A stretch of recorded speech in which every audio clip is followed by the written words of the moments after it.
I've always been playing basketball since I can remember. My dad coached, so I've been around the game.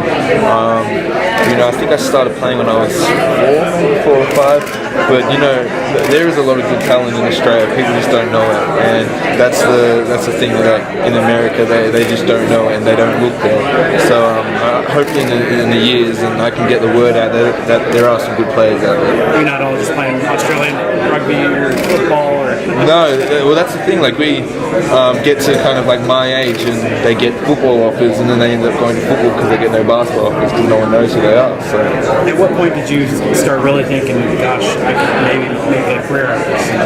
I think it was when I was 15. I went to the Australian Institute of Sport, and they kind of had the confidence in me to select me at such a young age, and that really taught me how to be professional. I was going in training twice a day, so I had to make that commitment that I was going to take this step further. Did you have a hoop at your house, like in the driveway, or a gym? We had a little kind of basketball in the back of our house. So that's where me and my brother would play one-on-one, and Dad would come out and teach us from the What were those games like against your dad, and at what point did you start beating him?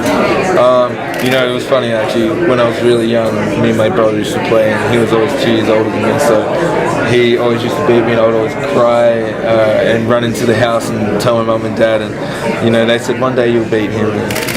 But with my dad, it's I finally beat him a couple of years back, and we haven't played since. But I always say you're only as good as your last game, and that's what I'm going to hold on to. Your brother or your dad crying at that last game? No, we're all good about it now, and I would hope being in the NBA that I could beat them. What do you think the biggest challenge for you is going to be making this adjustment? I think adjusting to the physical game. You watch the NBA.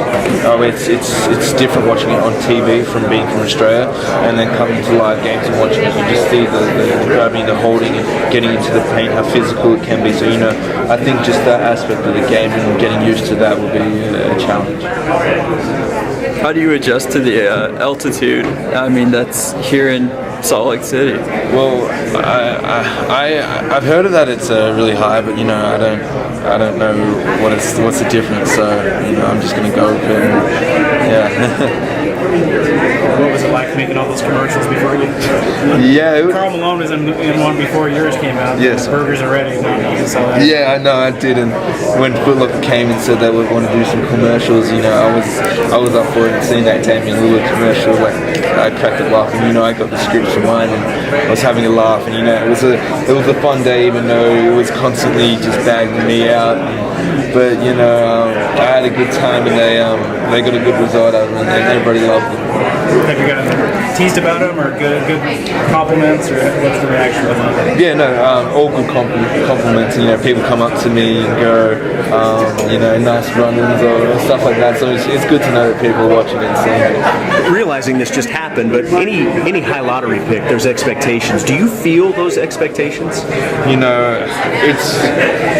I've got a lot of expectations. In it being from Australia, there's a lot of I would say pressure. The way you deal with pressure is you just get out on the court and you work hard. And I've been doing that for the past 5 months. So I prepared for this moment, and I'm going to keep working hard and coming into the gym every day. Has it sunk in yet, or is it still? Does it seem real? No. I don't think until I play my first game, it's not going to be real, and just the realization that I'm going to be playing in the stadium or going on the road for a road trip. I think that's when I'll start to sink in.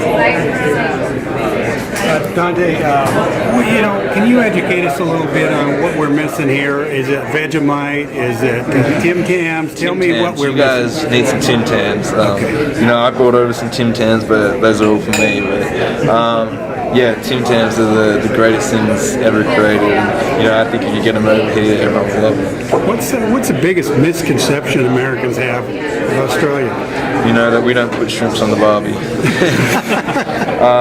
You know, I think when you look at Australia, you think of the outback, and you know, it's just like it's nothing like that. Yeah, we have a lot of outback in the country, but you know, it's a well-populated city along the coast. So. You're a little surprised that they show up with a number of media. Your mom said she was a little surprised there was that much media here.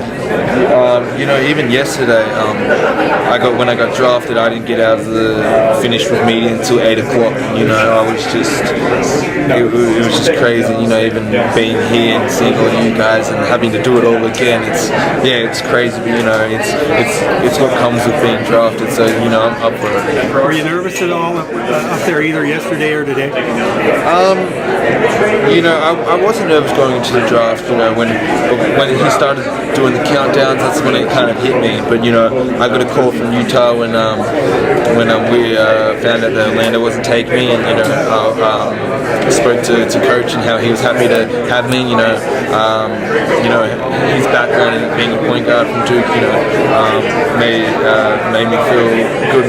So you know, then I wasn't nervous anymore. So you know, and then the next thing was just not tripping when I got on stage, and you know, I was successful at that. So I'll call it a win.